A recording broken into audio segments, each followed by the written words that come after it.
സൃഷ്ടിച്ചോർന്ന് തുടങ്ങണം എന്നാണ്. ഇത് തുടങ്ങാൻ പറ്റില്ല. ആദം നബിനെ സൃഷ്ടിച്ചെടുത്തെന്ന് വെച്ച് തുടങ്ങണം. അല്ല അത് എന്തായാലും പഠിച്ച് പുറത്താക്കിയിട്ടുള്ള ആളെ, പക്ഷെ പുറത്താക്കിയിട്ട് പിന്നെ വരുന്നതാണ് നമുക്ക് പ്രശ്നം. ആദ്യം എല്ലാ ഇബിലീസാന്നല്ലേ പഠിച്ചോനെ, പഠിച്ചോനെ എല്ലാം അറിയാലോ. സഹോദരന്റെ ചോദ്യം പുറത്താക്കപ്പെട്ട ഇബിലിസ് എങ്ങനെ സ്വർഗത്തിൽ എത്തി എന്നതാണ്. ആദം നബി അലൈഹിസ്സലാത്തു വസ്സലാമിന് സുജൂദ് ചെയ്യാൻ വിസമ്മതിച്ചപ്പോൾ അള്ളാഹു ഇബ്ലീസിനോട് അവിടുന്ന് പുറത്തു പോകാൻ കൽപ്പിച്ചു എന്ന് നമുക്കെല്ലാവർക്കും അറിയാം. എന്നാൽ നമ്മൾ ചിന്തിക്കാത്തൊരു കാര്യമുണ്ട്. എവിടെ നിന്ന് എവിടേക്കാണ് അള്ളാഹു അവനെ പുറത്താക്കിയത്? ഖുർആനിലെ 38-ാം അധ്യായം 77-ാം വചനം, അതുപോലെ സൂറത്തിലെ ഹിജ്റിലും അള്ളാഹു പറയുന്നു, ഖാല ഫഖ്റുജ് മിൻഹാ ഫഇന്നക റജീം. അള്ളാഹു പറഞ്ഞു, നീ ഇവിടെ നിന്ന് പുറത്തു പോ, തീർച്ചയായും നീ ആട്ടിയകറ്റപ്പെട്ടവനാകുന്നു. സൂറത്തുൽ അറാഫിൽ ഖാല ഫഹ്ബിത് മിൻഹാ, അള്ളാഹു പറഞ്ഞു, നീ ഇവിടെ നിന്ന് ഇറങ്ങിപ്പോകുക. ഫഖ്റുജ് ഇന്നക മിനസ്സായിരീൻ, പുറത്തു കടക്കുക, നിശ്ചയമായി നീ നിന്ദിരുടെ കൂട്ടത്തിലാകുന്നു. അപ്പോൾ തന്നെ അവനെ ഭൂമിയിലേക്ക് ഇറക്കിയെന്ന് ഖുർആനിൽ എവിടെയുമില്ല.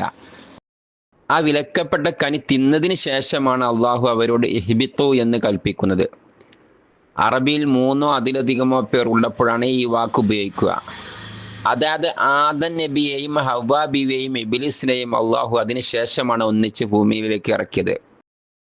അള്ളാഹു സൂറത്ത് അറാഫിലും ത്വാഹയിലും പറയുന്നു, ഇബ്ലീസ് അവർക്ക് വസ്വാസ് നൽകിയെന്ന് മാത്രമാണ്, അപ്പോഴും അവിടെ വഴി പഴപ്പിക്കാൻ വേണ്ടി സ്വർഗത്തിൽ കയറി എന്ന് പറയുന്നില്ല.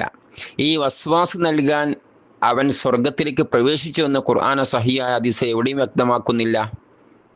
ഇന്ന് മനുഷ്യരായ നമുക്ക് പോലും ലോകത്തിൻ്റെ മറുവശത്തുള്ള ഒരാളിലേക്ക് ഒരു സന്ദേശം നിമിഷങ്ങൾക്കകം എത്തിക്കാൻ കഴിയുന്നു. അപ്പോൾ അള്ളാഹു ഇബ്ലീസിന് നൽകിയ കഴിവുകളെ നമ്മുടെ പരിമിതമായ കഴിവുകളുമായി താരതമ്യം ചെയ്യുന്നത് ശരിയാകുമോ?